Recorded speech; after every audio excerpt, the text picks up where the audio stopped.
السلام علیکم ورحمۃ اللہ۔ ناظرین، امید ہے کہ آپ حضرات سب خیر و عافیت سے ہوں گے۔ آج میں آپ کے سامنے نفاس کے بارے میں کچھ عرض کروں گا۔ پہلے تو آپ کو یہاں پر یہ بات جان لینی چاہیے کہ کسی بھی طرح کے مسائل کو نہ تو بتانے میں شرم کرنی چاہیے اور نہ ہی پوچھنے میں شرم کرنی چاہیے۔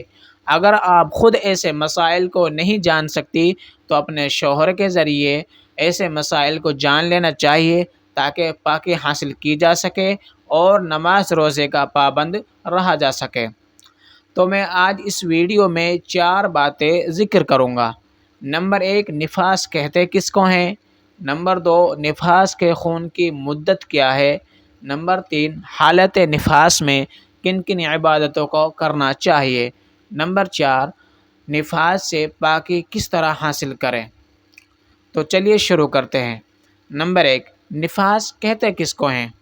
تو دیکھیے، نفاس اس خون کو کہا جاتا ہے جو بچے کے پیدائش کے درمیان یا بچے کے پیدائش کے بعد آتا ہے، اس خون کو نفاس کا خون کہا جاتا ہے۔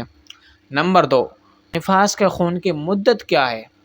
تو دیکھیے، نفاس کے خون کی مدت زیادہ سے زیادہ 40 دن ہے اور کم سے کم اس کی کوئی مدت نہیں ہے، یعنی بچے کی پیدائش کے فوراً بعد بھی رک سکتا ہے یا پھر 40 دن کے درمیان کسی بھی دن یہ رک سکتا ہے۔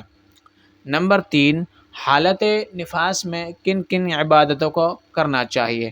تو دیکھیے، حالت نفاس میں قرآن کریم کی تلاوت کرنا یا قرآن کریم کو چھونا یا اس کی آیتوں کو لکھنا پڑھنا، یہ سب ناجائز ہے۔ اسی طرح نماز کا پڑھنا، روزے کا رکھنا، مسجد میں داخل ہونا، طواف کا کرنا اور اسی طرح اپنے شوہر کے ساتھ ہم بستری کرنا، یہ سب کام ناجائز ہی نہیں بلکہ حرام ہے۔